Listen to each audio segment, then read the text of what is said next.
Earth is crossing an ocean of mysterious dark matter. Here's how it's impacting our atmosphere. A new theoretical research has made a stunning revelation that the Earth is currently crossing an ocean of dark matter, and this invisible ocean's waves have been slamming against the upper atmosphere of our planet and generating detectable radio waves. As per the research, these detectable radio waves have been finally helping in finding the universe's elusive components.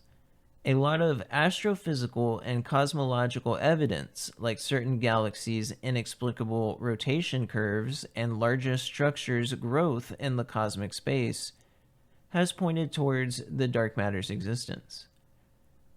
The attempts made to explain these observations with alternative formulations of gravity have not succeeded. Astronomers currently believe that dark matter is some kind of matter which only rarely interacts with normal matter or light. According to scientists, dark matter is made of massive particles. However, the search for such kinds of particles have not yielded any results. And it's so funny how scientists are so picky and choosy about what theories they will go into. You know, how many times I'm sure as you guys are into, ufology or cryptozoology or alternative science or whatever, how many times have we heard there's no evidence, so we can't talk about that. It's a waste of time of talking about that. There's no evidence. But here they are. Well, I guess it's theoretical physics, and that's like the whole point. But here they are. There's no results, and yet everybody's on board with dark matter being massive particles or whatever. I'm not saying that it's wrong. I'm just saying that it's interesting to point out when it's acceptable and when it's not acceptable to have zero evidence and it still be a mainstream theory for better or worse. So yeah, that's just a thought. But an alternative, as per the scientists, is that dark matter is exceptionally light and exists as either a form of theoretical particles called axions, or like an exotic form of photon, which carries a bit of mass. And it's interesting that they would use a theoretical particle called axion because that's what the end of the cell of like the brain looks like. That's like a nerve cell ending.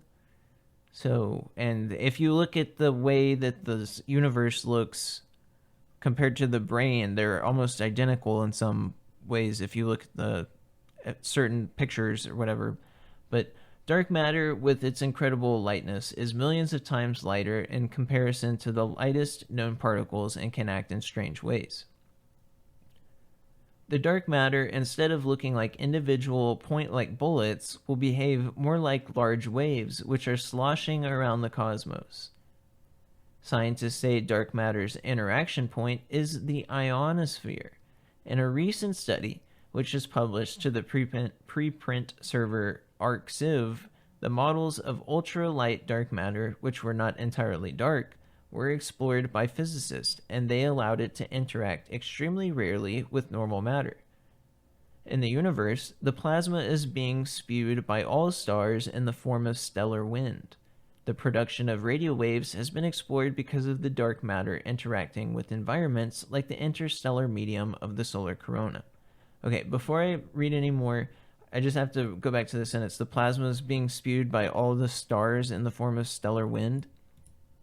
There was a team of Soviet scientists in the early 1900s. I can't say the year because I don't know. I can't remember. I don't know the name of the scientists or the study. And they said that the Earth is going to run into this energy field around this time period. They gave a year, and I'm pretty sure it was like the 2020s, that we were going to encounter this. And does anybody know the name of them or what that's about? If you have any information about that, please send it to me.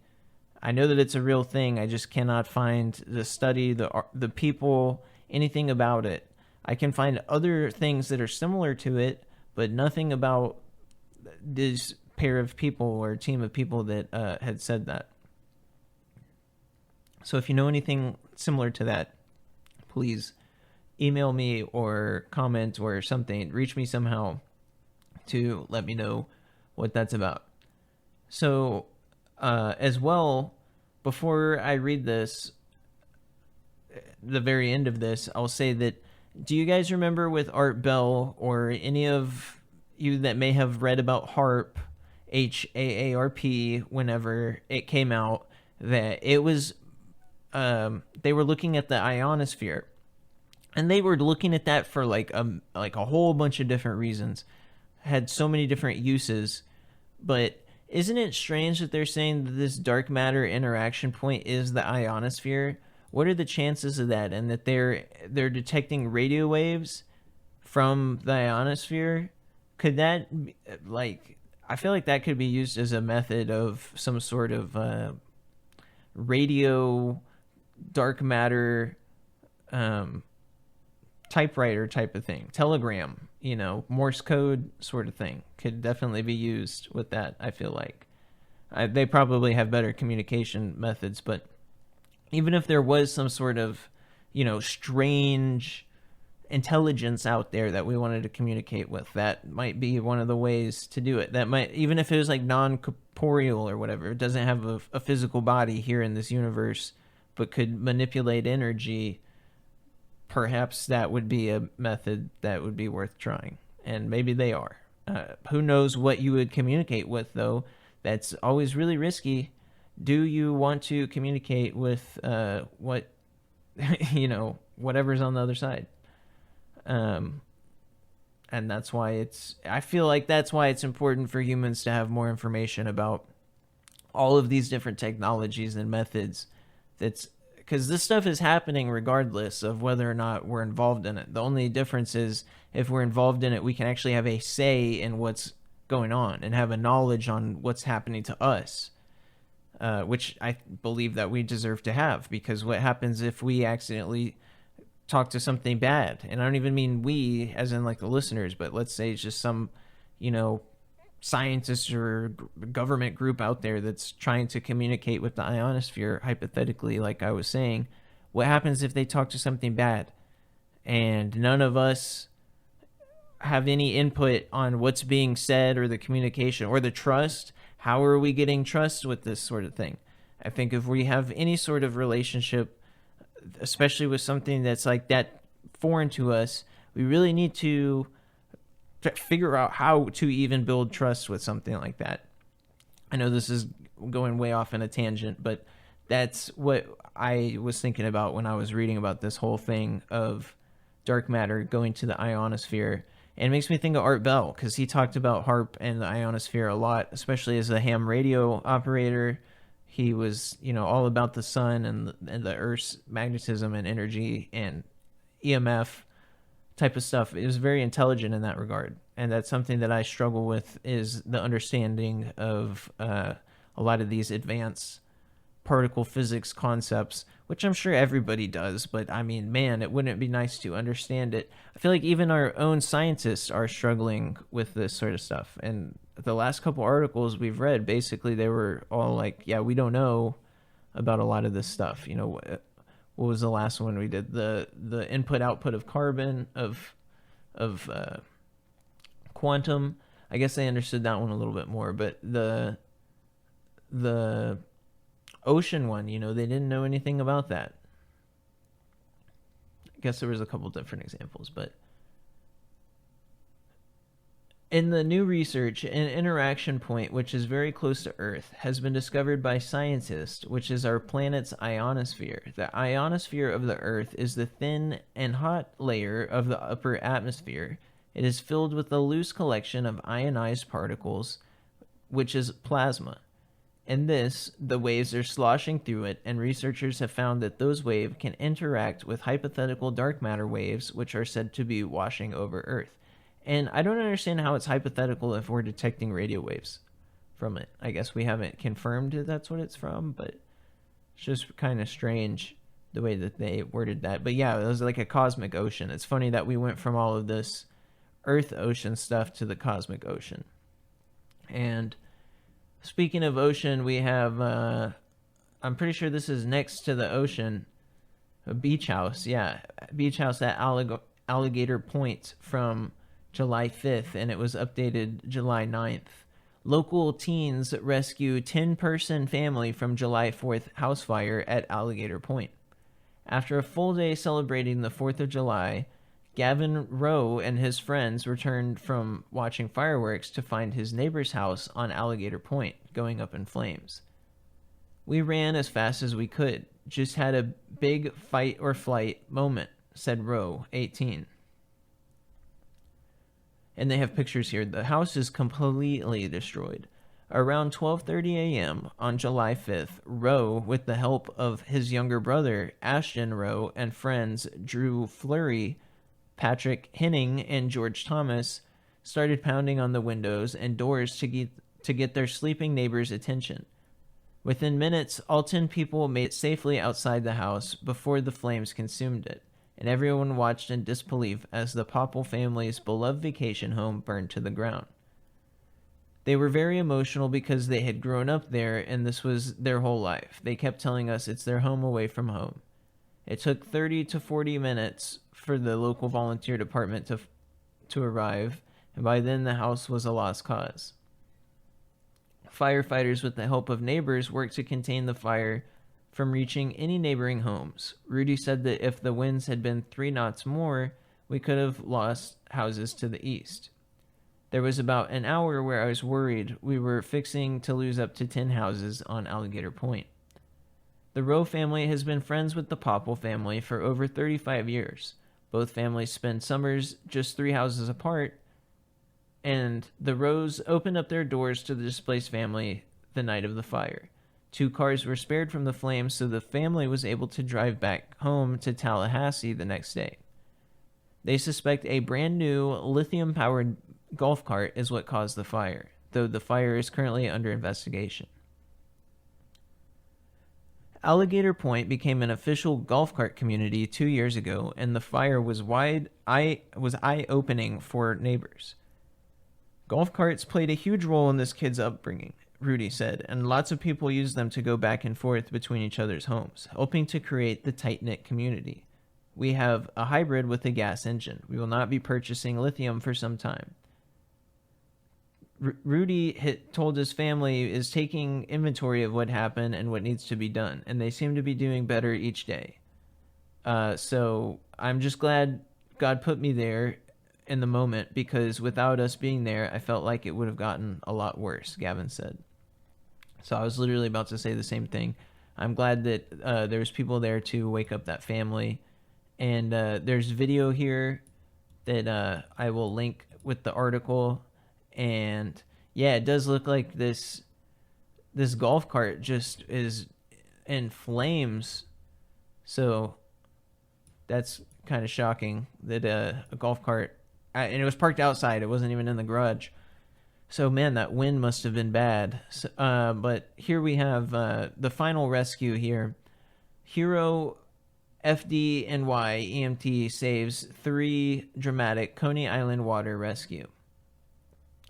Mitch Tarnoplowski is being hailed as a hero for jumping into the water off Coney Island to save the lives of 3 people who were in trouble.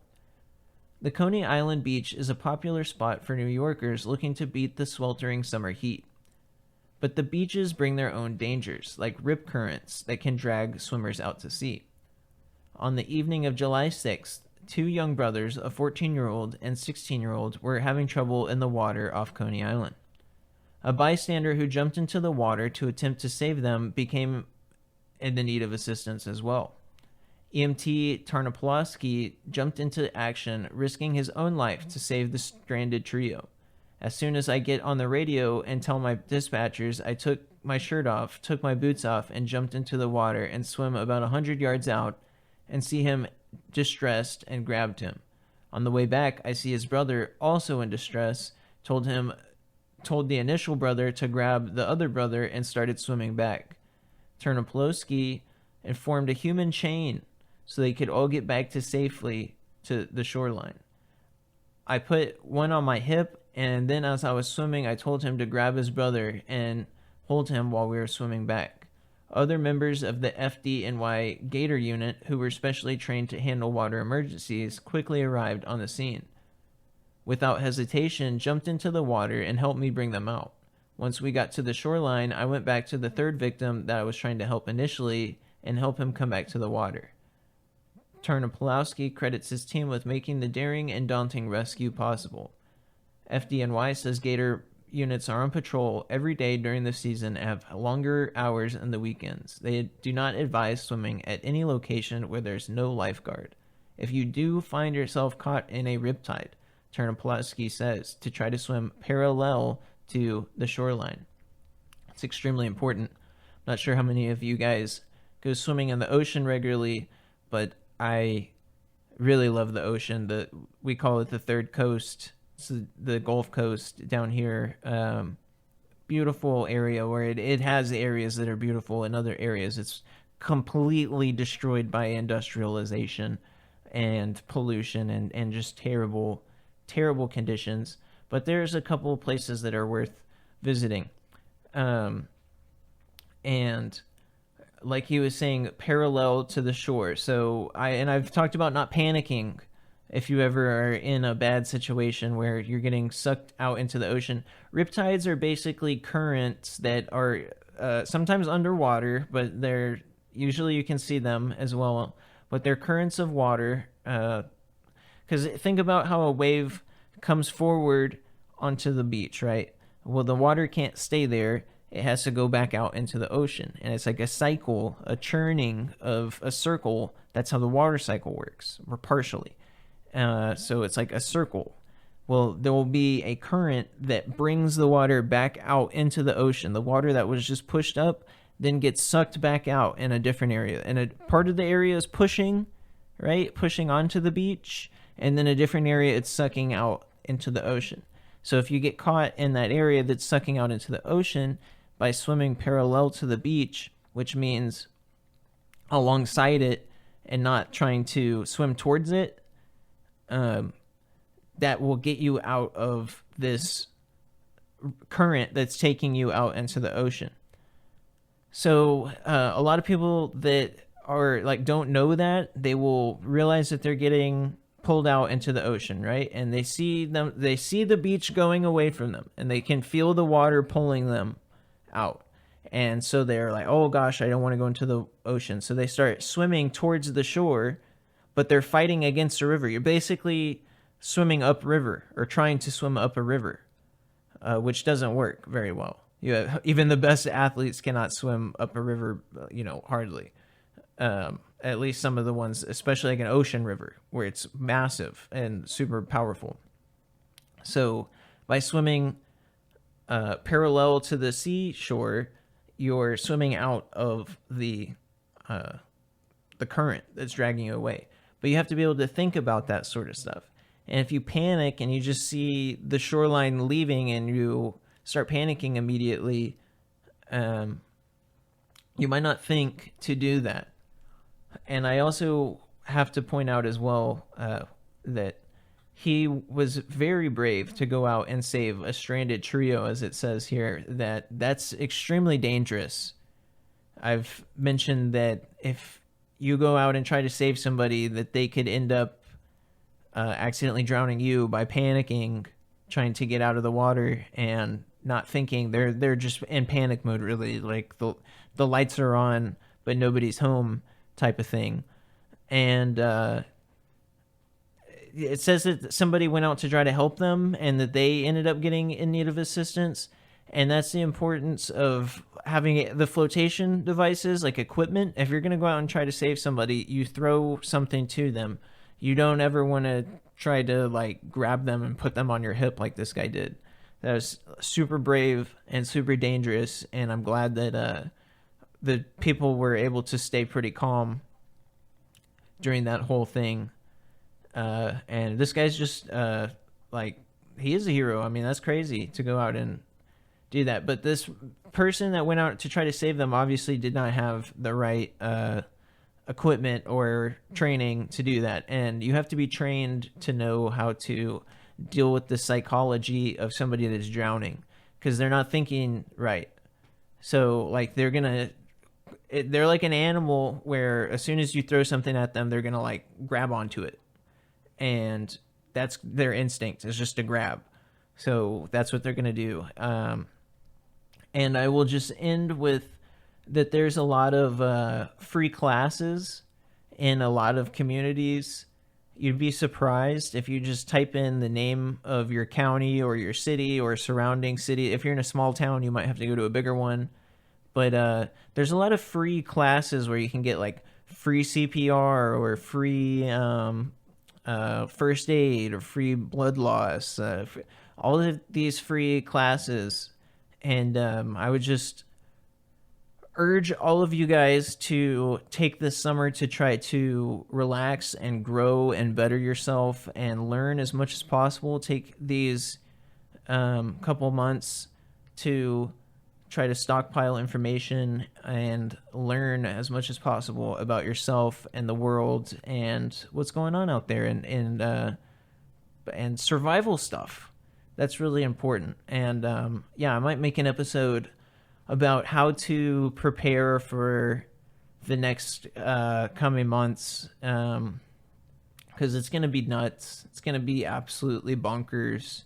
So yeah, it might be a good idea to make a video about, how to prepare for coming instability. And remember that we talked about how these moments that seem like disaster movies are all coming, and that it comes into our hands that we can shape the narrative of the future. And again, this is like coming into that sort of stuff. And it starts with the personal change, that you can't just flip a switch and change all of society. It starts individually. So by you guys listening, you're already like doing a lot and learning. But I would all challenge everybody, including myself, to try to continue to learn even more and try to rise to levels of success that you would never even imagine, or knowledge, or to get out there and do something new. Whether it's those like free classes or whatever, you're probably going to find people in your community that are pretty upstanding citizens. If they're at a free CPR meeting, those might be people that you would need to know if anything bad were to happen, or instability or something like that. So it's really important to get to know your community and find people with similar values and ethics is also extremely important, but difficult. And as well, knowing how to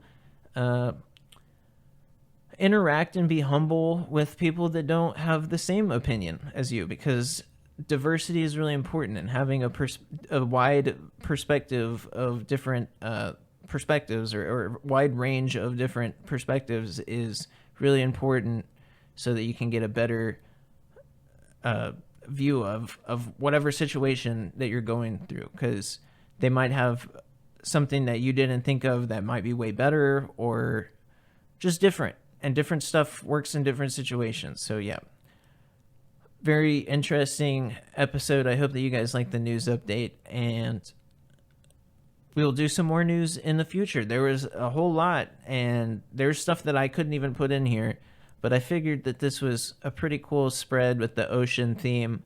Just kind of happened on its own, but that it's funny how that works. So all right, guys, be safe out there and enjoy the summer, and try to learn some more. Learn something tomorrow that you didn't know today. When I look at the sun going down to other skies, all I want is to be there,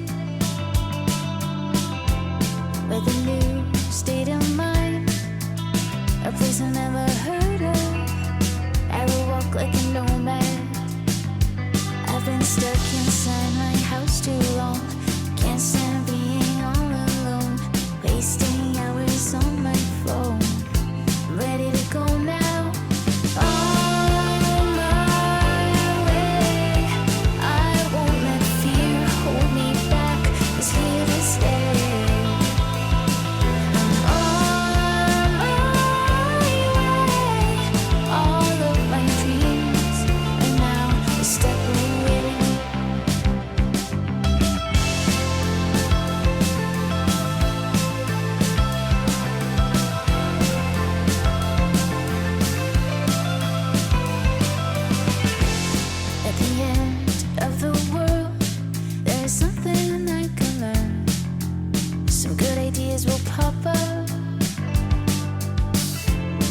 with a new, different wind.